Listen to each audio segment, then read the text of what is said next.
자, 안녕하세요.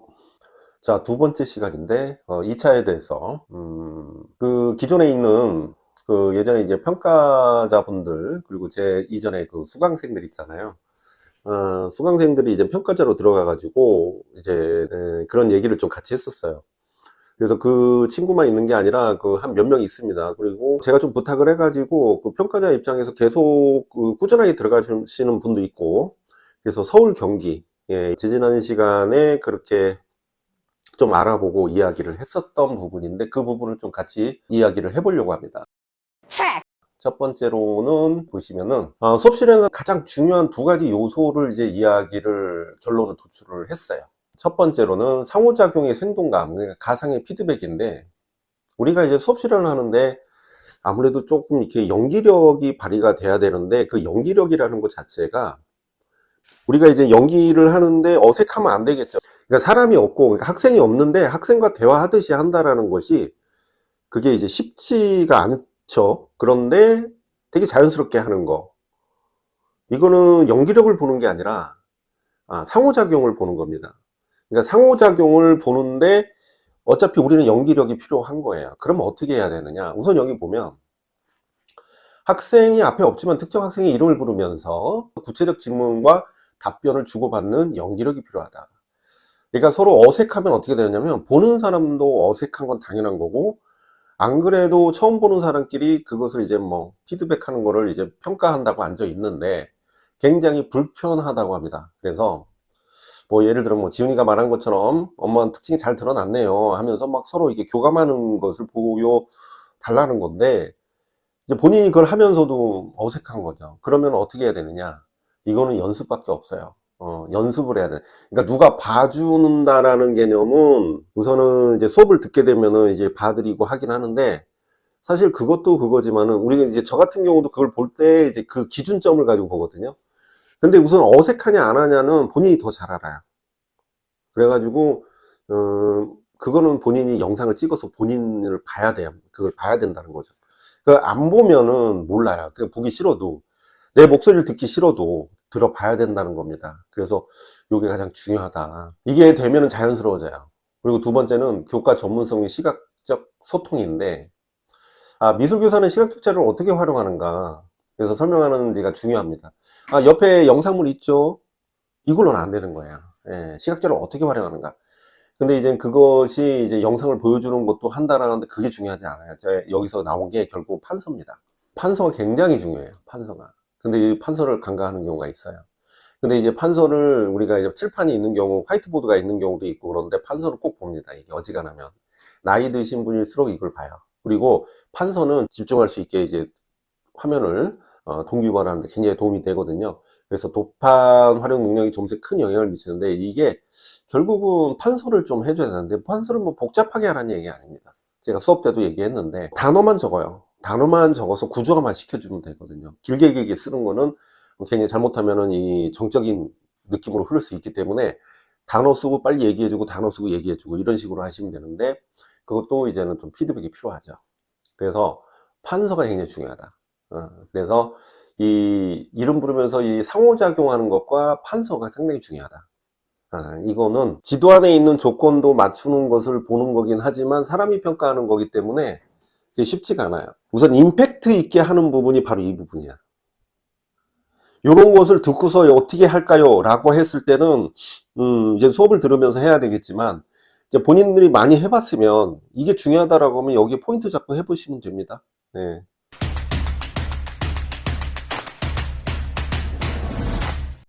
자, 도입 단계는 우리가 도입 단계와 이제는 전개 단계를 하잖아요. 근데 여기서는 도입 단계가 가장 중요하다. 그럼 도입 단계 뭐가 있느냐?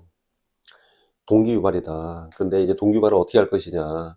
자, 평가자를 사로잡는 동기유발 방법. 여러분들이 순서적으로 봤을 때 첫 번째도 그랬지만 마지막 번호도 마찬가지고 우리가 인간이 평가하는데 거기서 앉아서 계속 수업 실현하는 거 보면 너무 지루하고 너무 힘들어요. 그런데 거기서 어떻게 줄줄이 뭐 설명을 해준다 말이 안 되는 거야.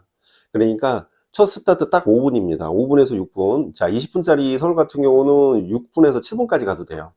근데 경기도 같은 경우는 딱 4, 5분 잡는데 5분 정도 공들여야 돼요.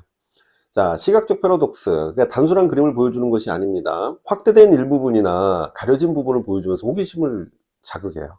그러니까, 자, 이 그림을 확대한 걸 보여주는 거야. 그리고 이제는 뭐, 이제 전자칠판이 다 있으니까 우리가 이제 그것을 확대를 또 슝 하면서 이제 효과음 내주면서 이렇게 해주죠.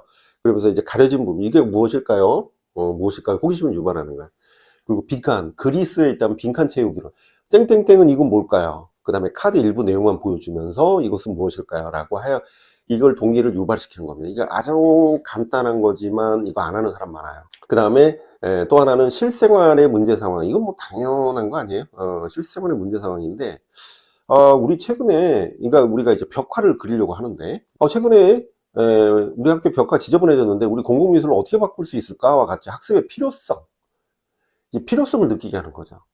그러면서 우리는 이것을 해야 되는 타당한 이유가 생겨버린 거죠. 그래서 실생활 문제를 상황에 그 문제를 해결하는 방식으로 가게 된다는 거죠. 요거는 이제 만약 벽화 그리기를 한다. 우리 벽이 요즘에 너무 지저분해졌다. 여러분도 그렇게 느끼죠? 그렇게 가는 거야. 그렇게 가서 우리는 그 벽을 이쁘게 페인트를 칠하는 게 아니라 이쁘게 꾸며보자. 그래서 우리의 실생활 문제를 상황을 해결한다. 이렇게 볼 수가 있다. 그 다음에 의상으로 시대적 상황 제시 및 그 시대 노래를 불러주기. 이 도입 단계에서는 동기유발을 얘기하는 거야. 그래서 이 시각적 패러독스, 실생 문제생활, 그리고 또 하나는 선생님이 의상을 이렇게 입고 왔는데 어떤가요? 근데 의상을 안 입고 왔는데 어떤가요? 라는 건 재미가 없죠. 그냥 거기서 이게 졸고 있을 거란 말이에요. 근데 이제 시대 상황을 내가 이제는 뭐 어느 시대를 얘기하는데 조선시대 얘기를 하는데 그 시대의 그 노래를 불러주거나 아니면은 그 등장한 것 같이 그게 끝나는 게 아니라 상황극을 보여주는 거야. 내가 김홍도야. 강세왕. 1인 3역을 해가지고 그 상황극을 보여주는 것이죠. 그랬을 때 굉장히 효과가 좋아집니다. 그래서 도입 단계는 그렇게 접근을 하면 돼요. 그래서 거기에 대한 몇 가지 우리가 이제 내용을 만들어 놓으면, 루틴을 만들어 놓으면 어느 수업이든 간에 어느 정도 적용 가능한 것을 적용해서 해보면 되겠죠. 그 다음에 전개 단계를 볼게요. 전개 단계는 핵심 활동별 필수 조건인데 이제 모둠 학습을 할 겁니다. 모둠 학습. 그 다음에 디지털 미디어 사용을 할 겁니다. 그리고 마지막으로 순회 지도를 해요. 이거는 필수적으로 대부분 들어가는 거야. 자, 요거를 하나 둘씩 보는데 이제 모둠 학습은 어떻게 하느냐? 우리 모둠 학습할 거예요 라고 말하고 끝나면은 그거는 만약에 그걸 제대로 졸다가 들었다? 그건 감점입니다. 자, 무엇이냐? 모둠 학습을 할 때는 항상 걸고 우리가 써야 되는 것들이 있어요. 뭐냐? 명확한 역할 분담입니다. 이게 봉효과라는 게 있죠. 무임승차가 있기 때문에 그러면 굉장히 애들이 불만을 갖게 돼요. 그러니까 이건 입금이, 기록이, 재료관리자, 발표자 이렇게 역할을 분담해 준다면 굉장히 아이들이 굉장히 그 부분에서 만족할 거랍니다. 역할 나누는 모습을 얘기해 줘야 돼. 하나하나 역할, 명식이는 입금이 역할을 하고, 우리 태우는 기록이 하자. 이런 식으로 이거를 해주면, 역할 분담해 주고 있구나. 이거 뭐 몇 초 안 걸리죠. 그 다음에 이질적 구성 및 배려. 요거는 학습 수준이 다른 학생들을 섞어 서로 돕는 스캐폴딩의 분위기를 조성하는데, 요거는 우리가 공부를 하는 데 있어 우리 작업을 하는데 이렇게 역할 분담을 했는데 서로 도움이 될 수 있는 사람들끼리 배치를 했어요. 우리는 그래서 이제 흔히 교육학에서는 스캐폴딩이라고 하지만 이런 부분들을 좀 제시를 해주고, 그 다음에 마지막으로는 사회적 기술 강조. 자, 친구의 의견을 비판하지 않고 경청하는 자세라는 것은 굉장히 중요한 역할이죠. 그 순회지도시 언급하면서 인성교육의 점수에 굉장히 유리하다. 인성점수도 들어가요. 그러니까 사회적 기술을 강조를 하면서 친구의 의견을 비판하지 않고 경청하는 자세를 계속 보이게. 그래서 남을 존중하고 배려하는, 그게 결국은 우리가 이제 모둠 학습의 가장 중요한 목표가 될 수가 있으니까 이 부분 굉장히 중요하니까 꼭 챙기고 가시면 좋을 것 같고, 그 다음에 전개 단계에서는 핵심 활동 필수 조건에서 디지털 미디어 사용입니다. 우리가 이제 모둠 활동도 하고 순회 지도도 하고 하는 거지만 디지털 미디어 사용이 꼭 들어가요. 그거는 전개 단계 초기에 들어갈 수도 있고 들어가는데, 도구의 활용의 타당성, 예를 들어서 타블렛 PC가 들어가 있든 스마트폰을 사용하든 도구 활용의 타당성이 들어가요. 왜냐하면 디지털 도구를 써야만, 이거를 왜 써야만 하는가라는 것이 드러나야 되는 거, 목적성이 있어야 된다는 거죠. 생성 AI를 통한 아이디어 스케치는 이제 시간을 단축시키고 타블렛을 활용한 수정 및 용이성이 강하다. 뭐 타블렛으로 그림 그리게 되면은 이게 수정이 보완이 가능하기 때문에 그게 장점이기 때문에 사용을 하고 있다. 그러니까 단순한 재미가 아니라 이거를 목적을 두고 사용한다라는 것을 알려줘야 된다. 요거를. 그 다음에 디지털 리터러시의 윤리 교육입니다. 미디어 사용 전 저작권을 준수하거나 유해 사이트 접속 금지라든가 기기 파손 등의 주의를 짧게라도 언급을 해주면은 아무래도 거기 디지털 리터러시 교육에서 윤리 교육이라는 그 관점에서는 높은 점수를 받을 수가 있겠죠. 그러니까 이런 거를 꼼꼼하게 체크하시는 분도 있을 거란 말이에요. 그러니까 이런 거를 하나하나, 그러니까 타블렛 PC를 하나 사용하더라도 우리는 이 타블렛 PC가 장점이 뭐죠? 이렇게 해서 알려주고, 그 다음에 남의 저작권에 있는 부분들은 조심해야 된다는 거, 유해 사이트 접속 금지라든가, 그래서 QR코드를 찍어서 바로 들어간다거나, 기기 파손에 주의를 한다거나, 이런 것들을 언급을 해줘야 된다는 얘기입니다. 기술 격차 해소. 이것은 기기 사용에 서툰 모둠은 선생님이 배포한 매뉴얼을 참고하거나 손을 들어주세요 라고 멘트를 개별 지원 의지를 보여주는 거죠. 그러니까 만약에 모든 애들이 그 디지털 매체를 다 잘 사용하는 것은 아니거든요. 그렇죠. 예, 가정에 어떤 격차가 있고 원래 갖고 있는 애들은 잘하겠지만 아닌 애들은 또 생소하단 말이야. 그것은 반드시 맞춤형 개별 수업으로 인해서 매뉴얼을 참고하거나 교사가 알려주거나 이거를 해줘야 된다는 겁니다. 그래서 이거 중요해요. 중요합니다. 그 다음에 핵심 활동 필수 조건 중에 그 순회 지도가 있어요. 이게 이제 마지막인데, 관찰과 기록입니다. 이제 관찰하고 기록하는 것을 보여줘야 돼요. 이제 타블렛이나 수첩을 두고 학생의 수행 과정을 관찰하고 기록하는 제스처를 좀 취해줘야 된다. 이런 거를 얘기하더라고요. 그 다음에 단계별 피드백. 상위 학습자. 우리가 순회 지도에서는 단순히 잘하네 잘하네 이러는 게 아니라 상위 학습자와 하위 학습자를 구분해 가지고 개별 맞춤 피드백을 해줘야 돼요. 그래서 심화 질문을 던져서 사고를 확장시키는, 여기서 질감을 더 강조한다면 어떤 질과 추가해 볼까, 어떤 게 좋을까 하고 한번 더 생각해 보자, 이렇게 하면 되고, 하위 학습자 같은 경우는 격려와 함께 구체적인 가이드라인을 제시한다. 어려우면 지난 시간에 만든 마인드맵을 한번 다시 살펴볼까 하면서 다시 기존에 있는 수업 내용 그런 자료를 다시 참고하게 만들어진 그런 상황을 하거나 그렇게 접근을 하게 만들죠. 그 다음에 비언어적 소통도 있는데, 말로만 하지 말고 고개를 끄덕이거나 엄지를 치켜 세운다는데, 요거는 뭐냐면 제스처를 굉장히 많이 필요로 해요. 우리가 수업을 할 때. 그래서 잘했네 이게 아니라 잘했어요 막 하면서 약간 이거 오바는 아니지. 그러니까 약간 이게 제스처를 보여줘야 된다는 개념으로 이해하시면 될 것 같아요. 그래서 요 세 가지 꼭 지키시면 될 것 같습니다. 그렇게 길지 않으니까 끄지 마시고 계속 보세요. 자, 수업 실현은 실천입니다. 계속 해야 돼요. 수업 실현 실천. 그러니까 시간 나는 대로 꾸준하게 준비를 하고, 그 다음에 완벽보단 지속적인 방식으로 접근을 해야 돼요. 그리고 반드시 영상을 찍어 가지고 본인 스타일을 확인해야 됩니다. 그래서 본인 스타일을 알고 무조건 남들이 이렇게 한다 쫓아하지 마세요. 무조건 어색해져요. 그래서 영상을 찍어서 본인 스타일을 확인하고 그 스타일에 맞게 하시면 됩니다. 그 다음에 정해진 시간과 장소를 만들어서 접근을 하셔야 매번 할 수가 있어요. 여러분들 실기하느라고 막 틈이 안 난다 해도 오전 시간대로 활용할 수가 있잖아.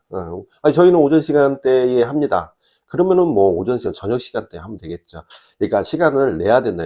그러니까 실기를 하다가 다른 데서 점수를 뺏기면 안 된다는 뜻이에요. 자, 그 다음에 마지막으로 만점을 위한 실천 팁입니다. 이것도 참 그렇게 오래된 건 아니지만, 여기 있는 분들 다 합격했죠. 제가 여기 이제 맨날 이제 끝나고 이렇게 질문 받으면서 이렇게 판서, 그 내용을 하려는 건 아니고, 자, 만점을 위한 실천 팁이 구상 및 지도안을 많이 짜봐야 됩니다. 그래서 저는 오늘 종강을 했어요. 종강을 했고, 이제 발표 나면은, 이제는 지도안을 몇 번 제공을 해서 애들한테 연습을 시킬 거고, 강의실 제공을 하고 있고, 그 다음에 중간에 필요하면 제가 가서 피드백을 한번 해줄 필요가 있다고 보면 해야 되는데, 지금을 봤을 때 영상을 찍어서 보내거나 이런 식으로 합니다. 왜냐하면 수업은 끝났고 그래도 제가 지도안을 한 번 더 주고 그걸로 한번 해봐라 그러면은 수업 실현을 한번 해보는 것이 중요하니까. 구상지 같은 경우는 특히 구상지면 지도안 둘 다 이제 좀 다르게 접근을 하는데, 구상지 같은 경우는 요약을 해야 돼요. 요약을 해야 됩니다. 요약을 해야 본인이 그것을 거의 안 보고 할 수가 있어요. 그리고 면접 수업 실현은 본인 영상을 자주 봐야 되는데, 특히 면접도 말이죠. 그냥 다른 사람 보는 앞에서 하는 거 그렇게 중요하지 않아요. 그러니까 어차피 모르는 사람이 있으면 또 긴장을 하게 되는 거야. 그러니까 잘 알고 있는 스터디원이랑 할 때 처음엔 긴장되더라도 익숙하면 또 긴장 안 하거든요. 근데 또 모르는 사람 앞에 가면 또 긴장해요. 그러니까 이게 중요한 게 아니라 그 사람들의 말이 중요한 게 아니야. 본인 영상을 찍어서 본인을 직접 보란 말이죠. 그 말을 전달력이 좋은지 그만 보시면 돼요. 제일 중요한 건 뭐다? 물어보는 거 대답하는 거야. 그리고 다시 한번 우리가 지도안 수업 구상지는 동기유발이 가장 중요합니다. 그 다음에 판서 정리할 수가 있죠. 요렇게만 이해하시면 돼요. 요거는 굉장히 핵심 포인트 오늘 종강하면서 제가 정리를 한번 해드리는 거예요. 그래서 요걸 가지고서 수업 시간에서 절대 점수를 이렇게 조금 점수를 좀 적당히 받았다 하면 소수점입니다. 근데 보통 2점에서 2점 이후로 뺏겼다. 그거는 엄청 잘못한 거예요. 그러니까 시간도 마찬가지예요. 시간은 저번 시간에 얘기한 것처럼 몸에 배야 돼요. 몸에 배야지 거기에서 충분히 예측 가능한 시간으로 해서 내가 거기서 딱 멈출 수가 있다는 거야. 자, 짧으니까 좋죠. 예, 짧으니까. 예, 오늘도 제가 수업을 마치고 이렇게 영상을 하나 이렇게 해서 마무리해야겠다. 이게 끝입니다. 이제 2차 수업은 이제 이후로 이제는 수업 들으시는 분들, 2차 이후로 이제 뭐 영상으로 다시 인강으로 들으시는 분들은 제가 피드백 해주고 있으니까 영상 보내주시면 되고, 그래, 올해 같은 경우는 많이 합격을 할 것 같은데, 뭐 인터넷상으로나 누가 뭐 굉장히 고득점으로 컷이 뭐 그럴 것 같다. 그런 거 신경 쓰지 마시고, 본인이 그 지금 상황에 맞춰서 2차를 열심히 하시면 되는데, 지금 시기가 그렇잖아. 이해합니다. 내가 점수가 좀 애매한데, 이거를 해야 돼 말아야 된다 하면서 하는 둥 마는 둥 하는 경우가 많아요. 근데 솔직히 딱 잘라 얘기를 하면, 이거는 다음에 안 할 거면 그냥 안 해도 되고 그냥 하는 둥 마는 둥 하는 것이 어떻게 보면 정상인데, 난 요거 떨어지고 다음에도 어떻게든지 할 거야 라고 하면 이건 최선을 다 해서 요거는 마무리를 지어야 됩니다. 그러니까 하나에 소홀히 할 수 있는 게 아니에요. 그러니까 꼭 열심히 하셔야 돼요. 그러니까 요게 내가 시험에 붙든 떨어지든 간에 요거는 최선을 다해서 준비를 해놔야 그 다음에도 굉장히 큰 효과를 얻을 수가 있는 거지, 어영부영 뭐 그냥 나오는 둥 마는 둥 그냥 마음만 혼란스럽고 이렇게 하면 이거는 뭐 돈만 쓰고 시간만 낭비하는 것밖에 안 되잖아요. 물론 본인들도 알 거란 말이야. 알아도 이 마음대로 안 되죠. 그래도 마음을 다 잡고 하셔야 됩니다. 아직 시간이 있으니까 더 열심히 하시고, 어쨌든 공부를 하는 데 있어서 자기가 아는 만큼 결과물을 도출한다, 이것만 해당되는 게 아니에요. 어떤 거 제스처를 취해보고 연습을 해야지만 이게 가능한 거고, 그리고 어쨌든 좋은 결과 있을 거니까 희망을 갖고 자기한테 계속 이야기하세요. 넌 잘할 수 있다 하면서 계속 그걸 다짐하고, 떨어지면은 그때 생각하면 되고, 붙으면은 그때부터 더 피크를 올리면 되는 거죠. 요번에 발표 나고 26일 날 발표잖아. 잔인하죠. 25일 날이 크리스마스인데 아무것도 못하게 만들어 놨어. 그래서 26일 날 발표 나고 그 뒤로 막 정신없이 또 뭐 어이구 저 아무것도 안 했는데 어떻게 해요 선생님 하면서 계속 전화 와요. 그거는 해마다 그래, 해마다. 그러니까 최선을 다해서 열심히 하시길 바랍니다. 오늘은 여기까지 하겠습니다. 감사합니다.